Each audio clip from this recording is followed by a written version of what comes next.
अभिलाषा Hindi academy के इस PGT Hindi के प्रीवियस ईयर्स पेपर में आप सभी का एक बार फिर से अभिवादन। हम देख रहे थे पीजीटी हिंदी के 2005 का प्रीवियस ईयर्स का पेपर। कुल 125 प्रश्न पूछे गए थे और 425 अंकों की परीक्षा थी। ये इस प्रश्न पत्र के 63 प्रश्न हम लोग इसके पूर्व भाग में कर चुके हैं। इस भाग में हम देखेंगे 64वें प्रश्न से इस प्रश्न पत्र को। और जितने भी प्रीवियस ईयर्स करवाए जा रहे हैं वो सभी की प्लेलिस्ट मेरे चैनल पर एक क्रम से बनी हुई है। आप लोग जरूर उसका अवलोकन करें। और प्रश्न पत्र शुरू करने से पहले आप सभी से रिक्वेस्ट है, यदि पहली बार चैनल पर आए हैं या अभी तक आपने चैनल को सब्सक्राइब नहीं किया तो ज़रूर सब्सक्राइब कर लीजिए। और कोई प्रश्न हो या कोई सुझाव हो तो कमेंट सेक्शन में ज़रूर दें। तो चलिए बिना देर किए शुरू करते हैं। तो 2005 का ये 64वां प्रश्न है। उसने कहा कि मैं घर जाऊंगा किस तरह का वाक्य है? एक सरल वाक्य, दूसरा संयुक्त वाक्य, तीसरा मिश्र वाक्य, चौथा प्रश्नवाचक वाक्य। इसका उत्तर होगा तीसरा मिश्र वाक्य। मिश्र या मिश्रित उपवाक्य में एक मुख्य उपवाक्य होता है और दूसरा आश्रित उपवाक्य होता है। आश्रित उपवाक्य एक से अधिक भी हो सकते हैं। उदाहरणार्थ, उसने कहा कि मैं घर जाऊंगा। उसने कहा मुख्य उपवाक्य है, मैं घर जाऊंगा आश्रित उपवाक्य है। अतः मिश्रित उपवाक्य को परिभाषित करते हुए कहा जा सकता है कि जब किसी भी विषय में पूर्ण विचार प्रकट करने के लिए कई साधारण वाक्यों को जोड़कर एक वाक्य बनाया जाता है तब उस संपूर्ण वाक्य को मिश्रित वाक्य कहते हैं।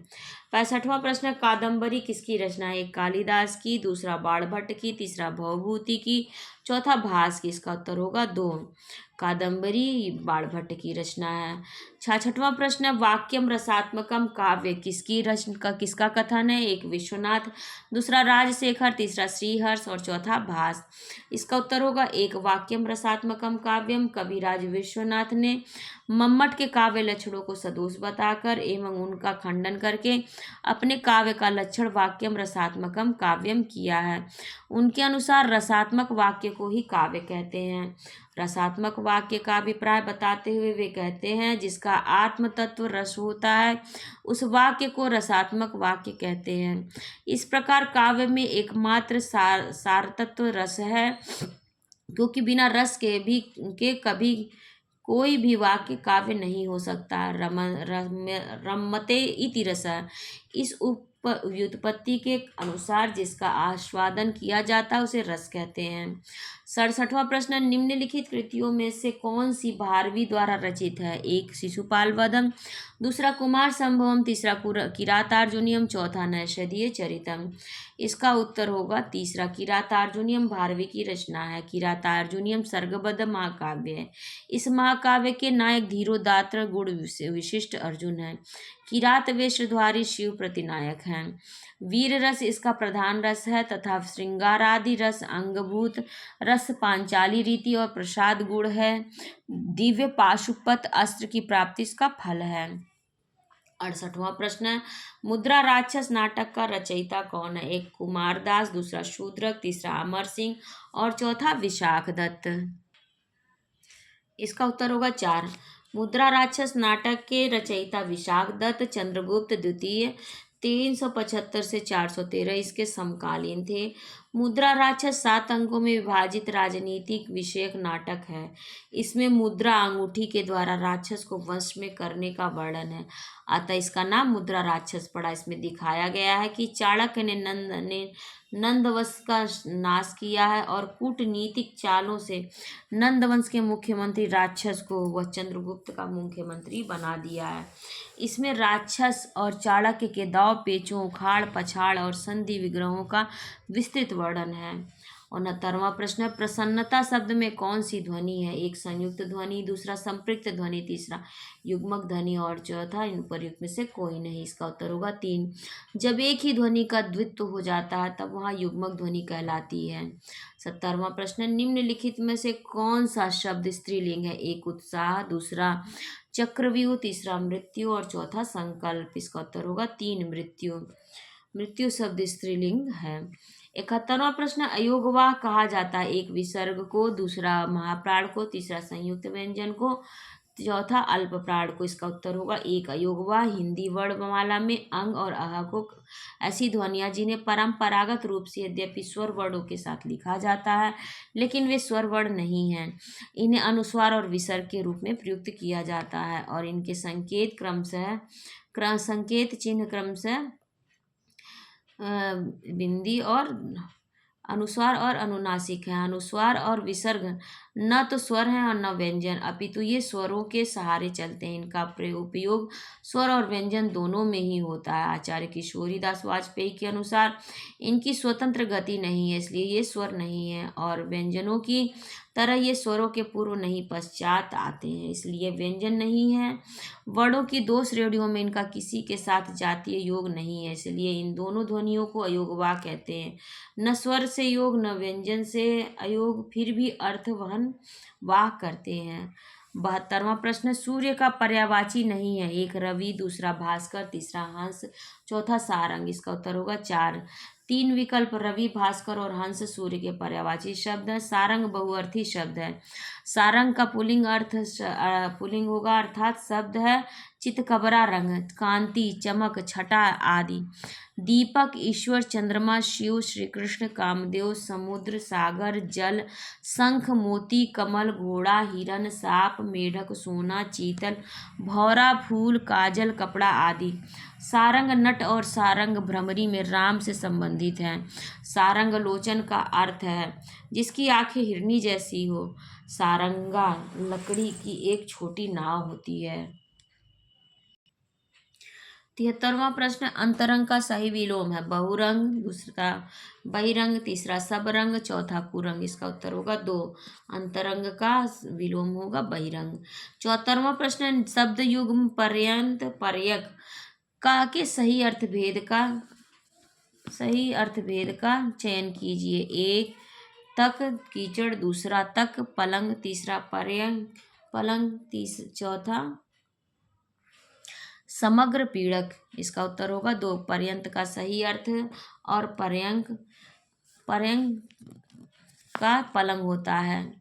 पर्यंत का अर्थ होता है तक और पर्यक का पलंग, तक और पलंग। 75वां प्रश्न, भूषण बिनु न विराजई कविता वनिता अर्थ। कविता वनिता मित्र, यह कथन किसका है? एक तुलसीदास का, दूसरा भिखारी दास का, तीसरा केशव दास का और चौथा मतीराम का, इसका उत्तर होगा 3। यह उक्ति काव्य में अलंकार के महत्व पर आधारित केशव की है। केशव दास की रचना कविप्रिया इसको चरितार्थ करती है। यही कारण है कि कविवर बिहारी कविप्रिया का इतना विशिष्ट अध्ययन किया था कि इस कृति का प्रभाव उनके कवि मानस पटल पर कई प्रकार से पड़ा। यह भी कहना संगत तथ्य नहीं होता है कि कविप्रिया के शब्द प्रयोग और प्रयोजन सभी कुछ कविवर बिहारी की सही में विस्तृत रूप में दिखाई देते हैं।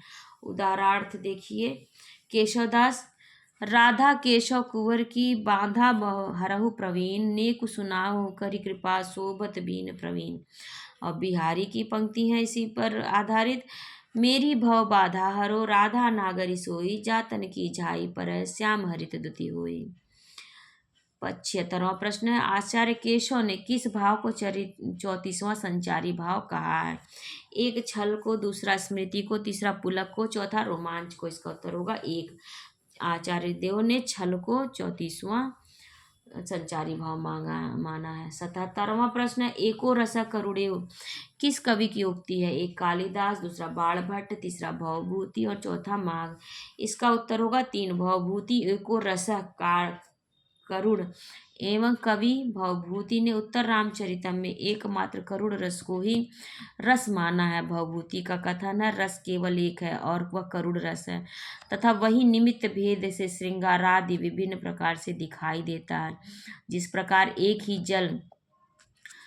ही जल बुदबुद, बुल्ला, भंवर एवं तरंग के रूप में अलग अलग दिखाई देता है, वस्तुतः सब एक ही जल है, उसी प्रकार श्रृंगार आदि सभी रस करुण रस के ही विभिन्न रूप हैं।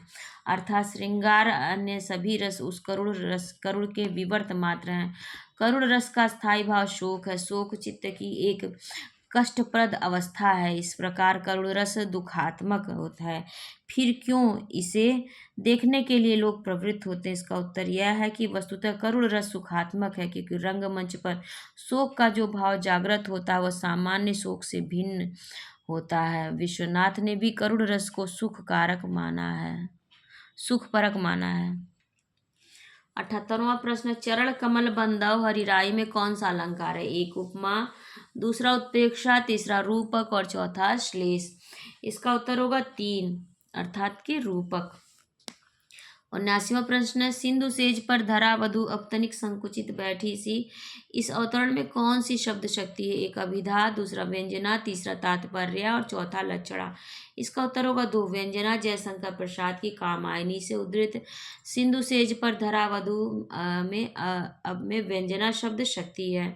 अभिधा शक्ति शक्तियों के शांत हो जाने पर उससे विलक्षण अर्थ का बोध कराने वाली शक्ति को व्यंजना शक्ति कहते हैं। आचार्य मम्मट तथा विश्वनाथ दोनों ही व्यंजना शब्द शक्ति के दो भेद करते हैं, अभिधामूलक और दूसरा लक्षणामूलक। 80वां प्रश्न, किस तिथि को हिंदी को राजभाषा बनाने का निर्णय लिया गया? एक 15 अगस्त 1947, दूसरा 28 जनवरी 1950, तीसरा 14 सितंबर 1949 और चौथा 14 सितंबर 1950 को। तो इसका उत्तर होगा 3। हिंदी को राजभाषा बनाने का निर्णय 14 सितंबर 1949 को लिया गया, जो भारतीय संविधान लागू होने की तिथि 26 जनवरी 1950 से मान्य हुआ। किंतु भारत में हिंदी सदैव 2 दर्जे की राजभाषा बनी रही, क्योंकि राजभाषा अधिनियम 1963 अनुच्छेद 345 द्वारा उसकी प्राथमिकता को बाधित कर अंग्रेजी को प्राथमिकता प्रदान की गई है। राजभाषा अंग्रेजी के साथ हिंदी के प्रयोग को अपराधीकृत किया गया है। 81वां प्रश्न है, हिंदी वर्णमाला में वर्ण होते हैं? एक 50, दूसरा 52, तीसरा 54 और चौथा 55। इसका उत्तर 52 वर्ण होते हैं, लेकिन 2024 में अब 52 वर्ण नहीं बल्कि 53 वर्ण कर दिए गए हैं। अब हिंदी वर्णमाला में ये जो ल वर्ण मैंने बनाया हुआ है, इसको विशिष्ट व्यंजन की श्रेणी में रखा गया है, और इसे अब वर्णमाला में 52 की जगह 53 उत्तर होगा। यदि इस बार परीक्षा में ये अति संभावित प्रश्न हो जाता, वर्णमाला में कितने वर्ण होते हैं, तो वर्णमाला में अब 53 वर्ण हो चुके हैं। 82वां प्रश्न, संकर शब्द का अर्थ है? तत्सम शब्द, दूसरा तद्भव, तीसरा विदेशी और चौथा 2 भाषाओं के शब्दों से मिलकर बना शब्द। इसका उत्तर होगा 4। संकर शब्द 2 भाषाओं के मिश्रण से बने शब्द प्रयोग में आते हैं, इन्हें संकर शब्द कहते हैं। जैसे टिकट घर, जिसमें टिकट अंग्रेजी का, घर हिंदी। रेलगाड़ी में रेल अंग्रेजी और गाड़ी हिंदी। अगन बोट में अगन हिंदी शब्द और बोट अंग्रेजी शब्द। वर्षगांठ में वर्ष संस्कृत और गांठ हिंदी शब्द। डॉक्टर बाहरी ने इन्हें दीगले शब्दों की संज्ञा दी है। उदाहरण तिमाही, फूलदान, रेल यात्रा आदि ऐसे ही शब्द हैं। 83वां प्रश्न है, जिन शब्दों की व्युत्पत्ति का पता नहीं चलता उन्हें कहा जाता है? एक तत्सम, दूसरा तद्भव, तीसरा देशज और चौथा संकर। इसका उत्तर होगा 3 देशज। जिन शब्दों की उत्पत्ति का पता नहीं चलता उन्हें देशज शब्द कहते हैं। 84वां प्रश्न, भक्ति काल की समय सीमा क्या है? एक संवत 1275 से संवत 1700 तक, दूसरा संवत 1275 से संवत 1800 तक, तीसरा संवत 1375 से संवत 1850 तक, और चौथा उपयुक्त में से कोई नहीं। इसका उत्तर होगा 4, उपयुक्त में से कोई नहीं। 85वां प्रश्न, ज्ञान मार्ग की शाखा के कवियों को किस नाम से पुकारा जाता है? एक सिद्ध कवि, दूसरा नाथपंथी कवि, तीसरा भक्त कवि और चौथा संत कवि। इसका उत्तर होगा 4, संत कवि। ज्ञानाश्रयी शाखा का विकास संत कवियों की सद्भावना के कारण हुआ है। संत कवियों से पूर्व 3 साधना संप्रदाय थे, एक वैष्णव संप्रदाय, दूसरा योग संप्रदाय, तीसरा सूफी संप्रदाय। इन तीनों के आधार पर निर्गुण संप्रदाय की स्थापना हुई। इस संप्रदाय का काव्य ज्ञानाश्रयी शाखा का बना काव्य कहलाया। ज्ञानाश्रयी शाखा में नामदेव, रैदास, नानक, दादू, रज्जब, सुंदरदास, धर्मदास, कबीर आदि संत हुए। संत कवियों ने सत्संग पर विशेष बल दिया और समाज सेवा, सुधार, हृदय शुद्धि उनके धर्म के अंश थे। 86वां प्रश्न है, जायसी किस धारा के कवि हैं? एक ज्ञान मार्गी काव्य धारा, दूसरा प्रेमाख्यानक काव्यधारा, तीसरा नाथपंथी काव्यधारा और चौथा रसक काव्यधारा। इसका उत्तर होगा 2 प्रेमाख्यानक काव्यधारा। मलिक मोहम्मद जायसी प्रेमाख्यानक काव्यधारा के कवि हैं। जायसी अपनी प्रेम भक्ति एवं साधना के द्वारा प्रभु प्रेम में मग्न रहते हैं। जायसी के ग्रंथ पद्मावत में प्रेम मार्ग का महत्व, प्रेम की गरिमा, उसका सौंदर्य तथा प्रेम के मार्ग में आने वाली कठिनाइयों का सुंदर वर्णन किया है। जिस मनुष्य के हृदय में प्रेम का बाण एक बार लग गया है वही प्रेम के मर्म को जान सकने में समर्थ हो सकता है। प्रेम घाव दुख जान न कोई, जेहि लागै जानय पै सोई। प्रेमाख्यान काव्य धारा का सर्वस्व प्रेम है। प्रेम ही कर्म है, धर्म है, पंथ है, मंत्र है और प्रेम ही परमात्मा है। 87वां प्रश्न, पद्मावत किसके रचनाकार का नाम है? 1 अमीर खुसरो, 2 अब्दुल रहमान, तीसरा मलिक मोहम्मद इकबाल और चौथा मलिक मोहम्मद जायसी। इसका उत्तर होगा 4 मलिक मोहम्मद जायसी पद्मावत के रचनाकार हैं। 88वां प्रश्न, रसापकर्षा दोषा उक्ति किस आचार्य की है? 1 वामन की, दूसरा विश्वनाथ की, तीसरा मम्मट की, चौथा भरत की। इसका उत्तर होगा 3 रसापकर्ष का दोषा विश्वनाथ। इसके अपकर्ष करने वाले कारण को दोष कहते हैं। सर्वप्रथम अग्नि पुराणकार ने दोष का स्वरूप प्रतिपादित किया है। उद्वेग जनको दोष, अर्थात जो उद्वेग का जनक होता है उसे दोष कहते हैं। अग्नि पुराण के पश्चात मम्मट ने दोष का लक्षण मुख्यार्थ हवितः किया है। उन्होंने हति का अर्थ विनाश न मानकर अपकर्ष माना। हतिर्पकर्ष और मुख्य का अर्थ रस कहा है। रसश्च, इस प्रकार मम्मट के अनुसार रस के अपकर्ष के कारण को दोष कहते हैं। विश्वनाथ का कहना है कि जिस प्रकार काव्यत्व, खजत्व आदि दोष शरीर के द्वारा आत्मा का अपकर्ष सूचित करते हैं, उसी प्रकार श्रुति कटुत्व आदि दोष शरीरभूत शब्द और अर्थ के द्वारा आत्मभूत रसादिक का अपकर्ष करते हैं। 79वां प्रश्न है, कीरति भनीति भूति भली सोई, सुर सरि सम सब कह हित होई। उपर्युक्त पंक्तियों में तुलसीदास ने किस काव्य प्रयोजन को महत्व दिया? 1 कीर्ति की प्राप्ति, दूसरा स्वांतः सुखाय, तीसरा लोक मंगल और चौथा अर्थ प्राप्ति। इसका उत्तर होगा 3 लोक मंगल। कीरति भनीति भूति भली सोई, सुर सरि सम सबका हित होई में लोक मंगल की भावना का है। 90वां प्रश्न, मुख कमल समीप सजे थे, 2 किसलय दल पुराइन के। उपर्युक्त पंक्तियों में कौन सा अलंकार है? इसका उत्तर होगा रूपक, अतिशयोक्ति, उत्प्रेक्षा या उपमा। इसका उत्तर होगा 1 अर्थात के रूपक। 91वां प्रश्न है, रीति संप्रदाय से संबंधित काव्य शास्त्रीय ग्रंथ है।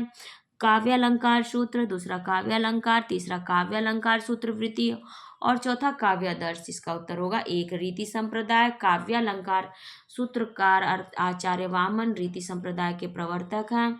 उन्होंने रीति को काव्य की आत्मा स्वीकार किया है। रीतिरात्मा काव्य से रीति क्या वस्तु है? वामन विशिष्ट पद रचना को रीति कहते हैं। रीति संप्रदाय को गुण संप्रदाय भी कहते हैं। वामन के पूर्व दंडी ने रीति का वर्णन किया है तथा 10 गुणों को वैदर्भ मार्ग का प्राण बताया है।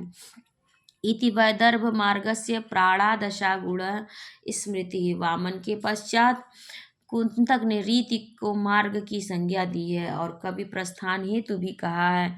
आनंदवर्धन ने रीति को संघटना और राजशेखर ने वचन विन्यास क्रम की संज्ञा दी। इस प्रकार रीति को काव्य शास्त्र का प्रमुख संप्रदाय माना जाता है।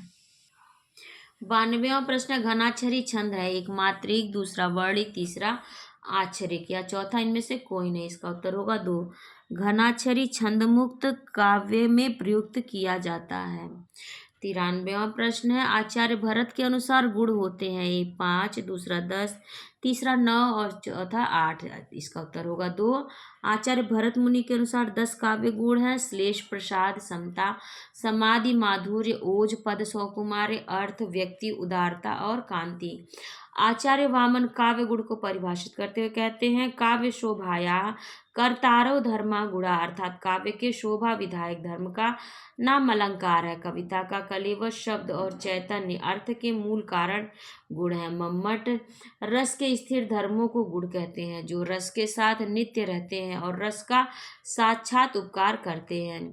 94वां प्रश्न, भाव शांति, भाव संधि और भाव सबलता का संबंध भाव के किस भेद से है? एक अनुभाव, दूसरा स्थायी भाव, तीसरा विभाव और चौथा संचारी भाव।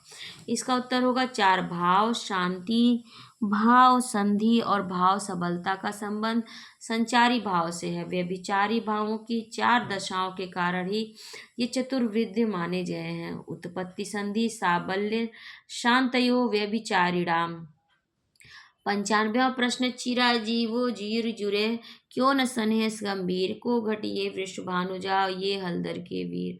उपरिक्त दोहे में कौन सी शब्द शक्ति? एक अभिधा, दूसरा लक्षणा, तीसरा व्यंजना, चौथा उपर्युक्त सभी। इसका उत्तर होगा 3। इन काव्य पंक्तियों में चिरजीरो जो विरिजुर क्यों न सने गंभीर, को घटिए वृषभानुजा ये हलधर के वीर में व्यंजना शब्द शक्ति है में समाहित है। 96वां प्रश्न, बघेली बोली का संबंध किस उपभाषा से? एक राजस्थानी, दूसरा पूर्वी हिंदी, तीसरा बिहारी हिंदी और चौथा पश्चिमी हिंदी। इसका उत्तर होगा 2। बघेली यह पूर्वी हिंदी की बोली है। पूर्वी हिंदी की अन्य बोलियां हैं अवधी, छत्तीसगढ़ी, मगही, भोजपुरी, मैथिली आदि। बघेली बघेलखंड की बोली का नाम है। यह बोली रीवा, जबलपुर, दामोह, मांडला, बालाघाट, बांदा, फतेहपुर तथा हमीरपुर जिलों के कुछ भागों में बोली जाती है। अनेक भाषा वैज्ञानिक बघेली को स्वतंत्र बोली की मान्यता नहीं प्रदान करते, वे इसे अवधि की एक उपबोली मानते हैं। 97वां प्रश्न, रेलगाड़ी शब्द है एक तत्व, दूसरा विदेशी, तीसरा देशज और चौथा संकर। तो रेलगाड़ी संकर शब्द है। रेल अंग्रेजी का और गाड़ी हिंदी का शब्द है। 98वां प्रश्न, प्लाट का मोर्चा रिपोर्ताज के लेखक का नाम है। एक रांगिया राघव, दूसरा फणीश्वर नाथ रेणु, तीसरा शमशेर बहादुर सिंह और चौथा रामवृक्ष बेनीपुर। इसका उत्तर होगा 3। शमशेर बहादुर सिंह प्लाट का मोर्चा रिपोर्ताज के कृति है। रिपोर्ट के कथात्मक और साहित्यिक कृति को रिपोर्ताज कहते हैं। अर्थात रिपोर्ताज ऐसी रिपोर्ट है जिसमें साहित्यिकता एवं कलात्मकता का समावेश हो। रिपोर्ताज के केंद्र में जो घटना या तथ्य रहता है उसका संबंध मनुष्य और उसके संघर्ष से होता है। वशिष्ठ मुनि ओझा का कथन है, रिपोर्ताज में लेखक अपने विचारों, भावों एवं अनुभूतियों के स्पर्श से घटना के वर्णन को प्रभ विश्रुता का प्रदान करता है। डॉक्टर गुलाब राय ने रिपोर्ताज को लेखक का उत्साह कहा है। डॉक्टर विश्वनाथ उपाध्याय के शब्दों में रिपोर्ताज में लेखक का संबंध सिर्फ वर्तमान से होता है, किंतु उसका लेखन वर्तमान के उस बिंदु पर होता है जिसमें भूतकालीन मूल्य और भावनाएं विद्यमान रहती हैं और भविष्य के प्रति उत्कट लालसा भी। इस प्रकार रिपोर्ताज वशिष्ठ मुनि ओझा के शब्दों में रिपोर्ताज एक संश्लिष्ट विद्या है जिसमें जीवन और इतिहास के अनेक धरातल किसी एक घटना, एक समय बिंदु पर केंद्रित होकर उसे उद्भाषित करते हैं। 99वां प्रश्न, अरे यावर रहेगा याद किस विधा की रचना है? एक काव्य, दूसरा यात्रा वृतांत, तीसरा जीवनी और चौथा डायरी। इसका उत्तर होगा 2। अरे यावर रहेगा याद यह यात्रा वृतांत की रचना है।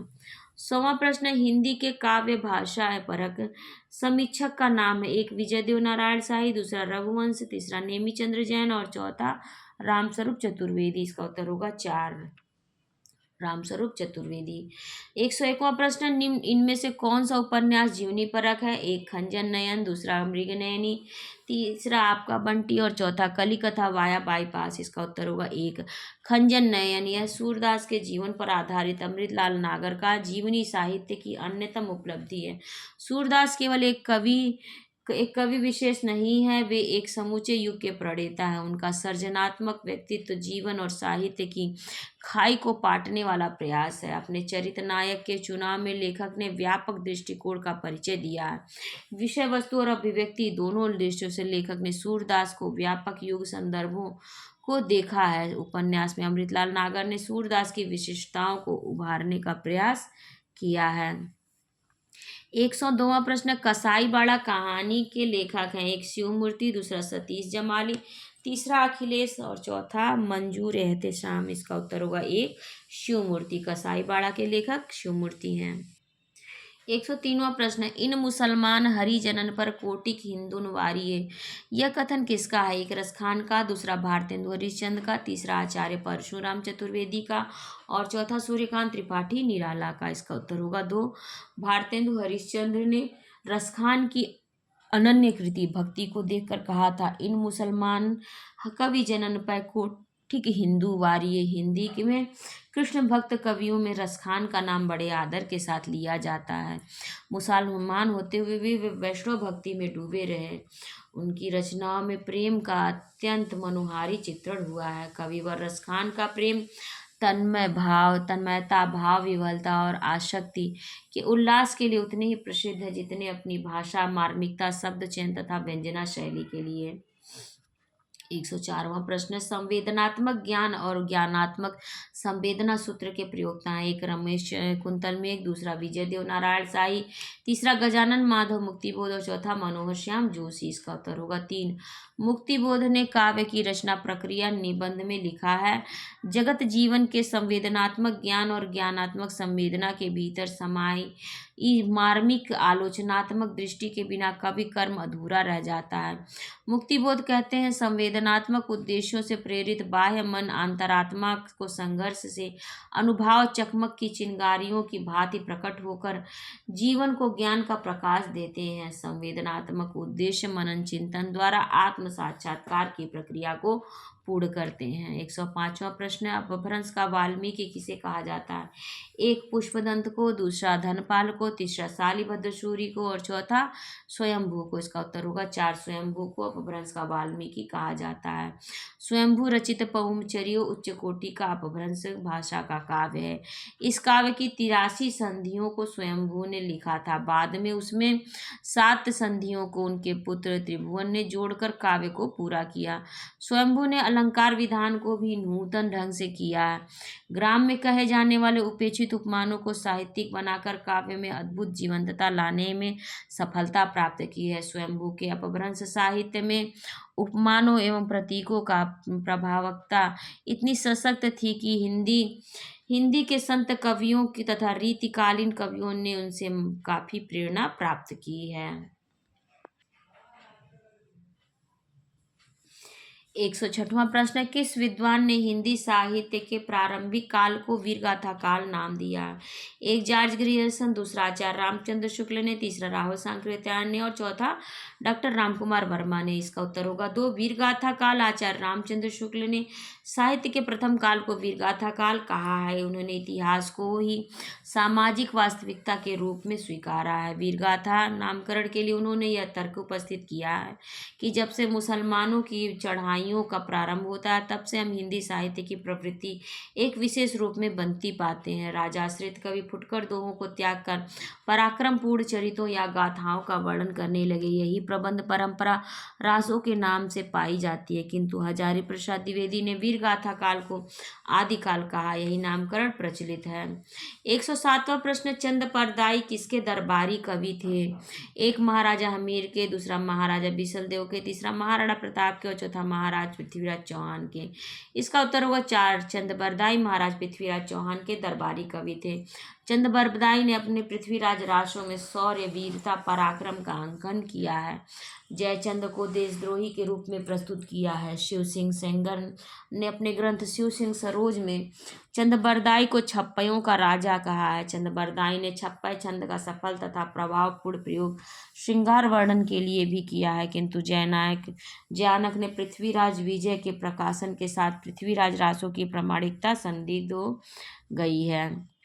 108वां प्रश्न, पृथ्वीराज रासो किस कवि की रचना है? एक चंद, दूसरा जगनीक, तीसरा मुल्ला दाऊद और चौथा इनमें से कोई नहीं। इसका उत्तर होगा एक। पृथ्वीराज रासो चंद की रचना है। आदिकालीन साहित्य का प्रमुख रस है एक शांत, दूसरा हास्य, तीसरा करुण और चौथा वीर रस। तो इसका उत्तर होगा चार, वीर रस। आदिकालीन साहित्य का प्रमुख रस है वीर रस। 110वां प्रश्न, कवि जगनीक की रचना का नाम है? एक खुमान रासो, दूसरा पद्मावत, दूसरा है मृगावती, तीसरा आलाखंड और चौथा पद्मावती। समय। इसका उत्तर होगा तीन, आलाखंड। यह जगनीक के परमाल रासों का एक अंश है। जो बुंदेलखंड में बहुत लोकप्रिय है। परमाल रासो लोक गायन है, ये विभिन्न क्षेत्रों में विविध रूपों में गाया जाता है।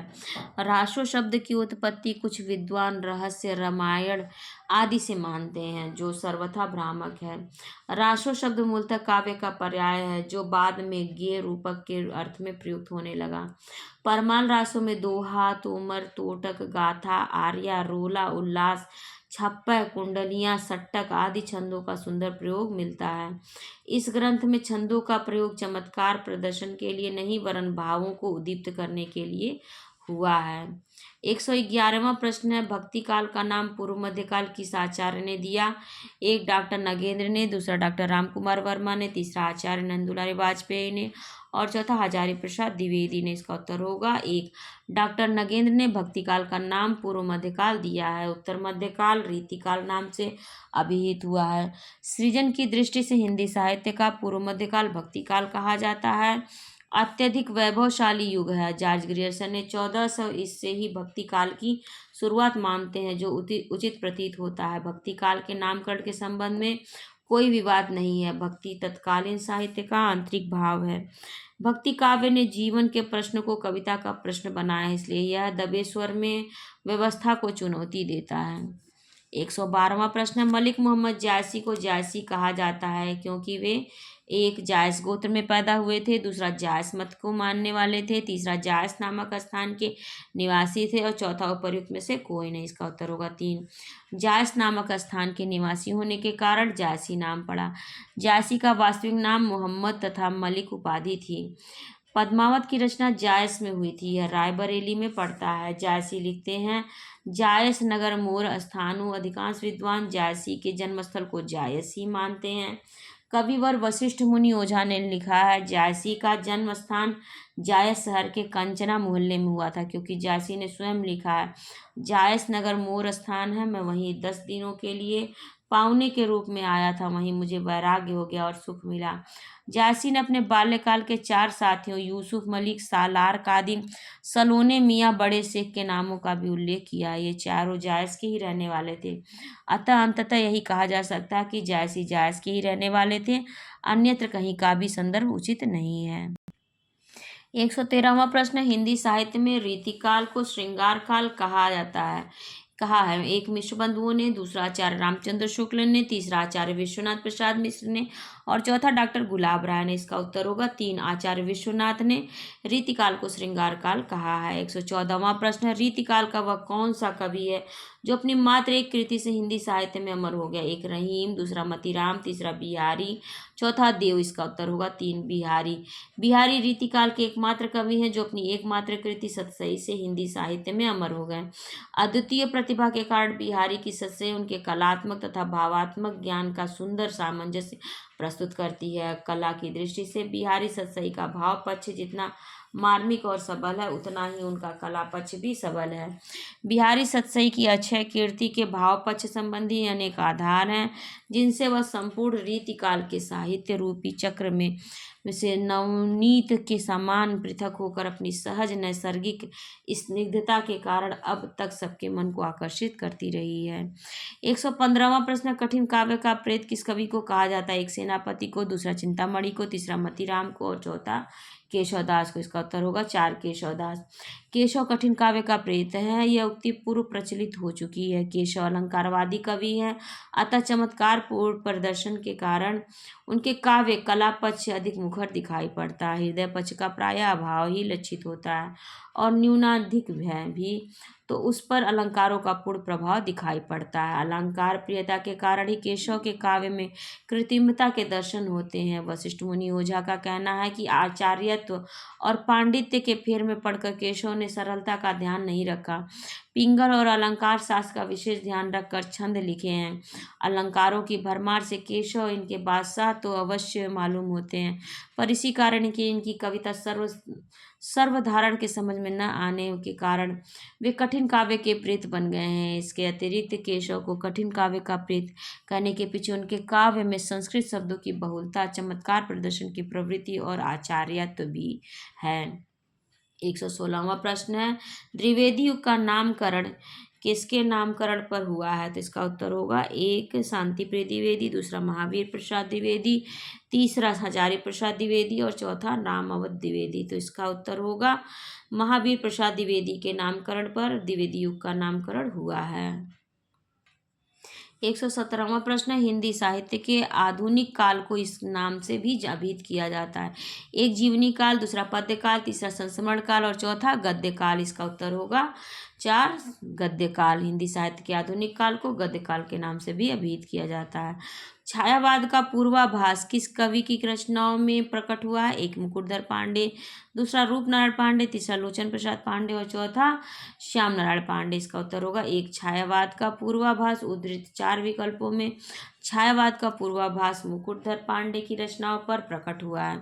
छायावाद के पहले चरण के कवि हैं मुकुटधर पांडे, श्रीधर पाठक, रामनरेश त्रिपाठी आदि, जिन्हें आचार्य शुक्ल सच्चे स्वच्छंदतावादी कहते हैं, और दूसरे चरण में इसी काव्य प्रवृत्ति को प्रौढ़तम उत्कर्ष तक पहुंचाने वाले कवि प्रसाद, निराला पंत और महादेवी वर्मा थे, जिन्हें छायावाद का कवि माना जाने लगा। सर्वसम्मति से छायावाद का प्रवर्तक जयशंकर प्रसाद को माना जाता है। प्रसाद की कामायनी छायावाद की अलौकिक सर्वोत्कृष्ट रचना है, जो विश्व की सर्वोत्कृष्ट कृतियों में से एक है। 119वां प्रश्न, कवि त्रिलोचन का पूरा नाम है? एक राधिका रमण सिंह, दूसरा शिव प्रसाद सिंह, तीसरा वासुदेव सिंह और चौथा इनमें से कोई नहीं। तो कवि त्रिलोचन का पूरा नाम वासुदेव सिंह है। 120वां प्रश्न, हिंदी प्रदीप के यशस्वी संपादक का नाम है? एक राधा कृष्ण गोस्वामी, दूसरा बालकृष्ण भट्ट, तीसरा अंबिका दत्त व्यास और चौथा लाला भगवान दीन। इसका उत्तर होगा 2, हिंदी प्रदीप के यशस्वी संपादक बालकृष्ण भट्ट थे। हिंदी प्रदीप का प्रकाशन बालकृष्ण भट्ट ने ही प्रारंभ किया था। भट्ट जी का जन्म प्रयाग में सन 1844 ईस्वी में हुआ था। हिंदी प्रदीप इलाहाबाद से प्रकाशित होता था। हिंदी प्रदीप का उद्देश्य राष्ट्रीय सांस्कृतिक चेतना जगाने, रूढ़ियों और अंधविश्वास से मुक्त करके समाज सुधारने और भारत के भविष्य को उज्जवल बनाने के अतिरिक्त इसका उद्देश्य हिंदी भाषा का प्रचार करना व हिंदी लिखने वालों की संख्या में वृद्धि करना था। बालकृष्ण निबंधकार, समीक्षक और नाटककार थे। 121वां प्रश्न, निम्नलिखित में से कौन सा नाटक प्रसाद का नहीं है? एक जन्मेजय का नागयज्ञ, दूसरा स्कंदगुप्त, तीसरा ध्रुव स्वामी और चौथा सिंदूर की होली। इसका उत्तर होगा 4, सिंदूर की होली। ये नाटक प्रसाद का नहीं है। 122वां प्रश्न, उसने कहा था कि मुख्य पात्र का नाम है? एक खालसा सिंह, दूसरा करतार सिंह, तीसरा लहना सिंह और चौथा परमिंदर सिंह। इसका उत्तर होगा 3, चंद्रधर शर्मा गुलेरी की बहुचर्चित कहानी उसने कहा था का मुख्य पात्र लहना सिंह है, जिसके आंसू मानव जीवन के धूल धुएं में अपने को लपेट कर धूप में तपाकर मन की मलिनता को चांदी की तरह उज्ज्वल और गंगा जल की तरह पवित्र बनाते हैं। कैशोर्य की मधुर घटना को दहारा कर कहानी के आदि अंत को समीप ला दिया है। इस भावना प्रवण सैनिक कहानी में नायक लहना सिंह ने अपने प्राणों की बलि चढ़ाकर अपने वचन का निर्वाह करता है, साथ ही वीरता और बुद्धिमत्ता से अपनी सेना को खतरे से बचा लेता है। घटनाओं के साथ साथ वातावरण के संयोग से इस कहानी का शिल्प खिल उठा है। 123वां प्रश्न, निम्नलिखित में से कौन सरस्वती पत्रिका के संपादक नहीं रहे हैं? एक श्याम सुंदर दास, दूसरा महावीर प्रसाद द्विवेदी, तीसरा श्री नारायण चतुर्वेदी और चौथा शांति प्रिय द्विवेदी। तो इसका उत्तर होगा 4, शांति प्रिय द्विवेदी सरस्वती पत्रिका के संपादक नहीं रहे हैं, जबकि श्याम सुंदर दास, महावीर प्रसाद द्विवेदी और श्री नारायण चतुर्वेदी सरस्वती के संपादक रहे हैं। 124वां प्रश्न, जयशंकर प्रसाद के करुणालय का नाट्य रूप है? एकांकी, दूसरा प्रतीकात्मक नाटक, तीसरा ऐतिहासिक नाटक और चौथा गीति नाट्य। इसका उत्तर होगा 4, गीति नाट्य। जयशंकर प्रसाद ने गीति नाट्य के रूप में करुणालय की रचना की है। यह एक नाट्य विधा है। गेय रूपक या गीति नाट्य संस्कृत साहित्य से जुड़ी परंपरा, इन्हें गेय रूपकानी के अंतर्गत रखा जाता है। गीति नाट्य मूलतः दृश्य काव्य ही है। ऐसा काव्य रूप है जिसे नाटक की भांति खेला जा सकता है। संस्कृत में नाटक काव्य ही रहा है और गीत, संगीत, नृत्य एवं काव्यत्व से वह कभी असंपृक्त नहीं हुआ। करुणालय वह बिंदु है जहाँ से हिंदी में काव्य नाट्य, नाट्य काव्य तथा गीति नाट्य, पद्य नाट्य जैसी धारणाएं सामने आई। करुणालय से नाटक के क्षेत्र में गीति नाट्य का नया प्रयोग सामने आया। 125वां और अंतिम प्रश्न है, निम्नलिखित कथाकृतियों में किसका संबंध काशी से नहीं है? एक काशी काशी, दूसरा गली आगे मुड़ती है, तीसरा झीनी झीनी बीनी चदरिया और चौथा अलग अलग वैतरणी। इसका उत्तर होगा 4, शिव प्रसाद सिंह का आंचलिक उपन्यास अलग अलग वैतरणी का संबंध काशी से नहीं है। यह पूर्वांचल के गांवों पर आधारित ग्रामीण जीवन के यथार्थवादी चित्रों में संवेदनात्मक लोच और काव्यात्मक चित्रण अलग अलग वैतरणी की विशेषता है। गांव तो यथार्थपरक है, परंतु देखने की दृष्टि रोमानी है। यह उपन्यास ग्राम्य यथार्थ को आधुनिक शिल्प एवं संवेदना प्रदान करता है। भाषा सहज, प्रवाहमय, प्रांजल तथा साहित्यिक खड़ी बोली है। प्रभावोत्पादकता, चुटीलापन और व्यंग्यात्मकता शैली इसकी विशेषता है। तो ये 125 प्रश्न 2005 के पीजीटी के ख़त्म होते हैं। आप लोगों को कैसा लगा ये प्रीवियस ईयर्स पेपर ज़रूर बताइएगा। कुछ कमी हो तो भी बताइएगा। आपके सुझावों का और आपके प्रश्नों का मुझे इंतज़ार रहेगा। पहली बार चैनल पर आए हैं तो ज़रूर सब्सक्राइब कर लीजिए, अपने दोस्तों में और अपने एजुकेशनल ग्रुप्स में से ज़रूर शेयर करें, लाइक ज़रूर करा करें आप सभी लोग। और आप सभी का बहुत बहुत धन्यवाद।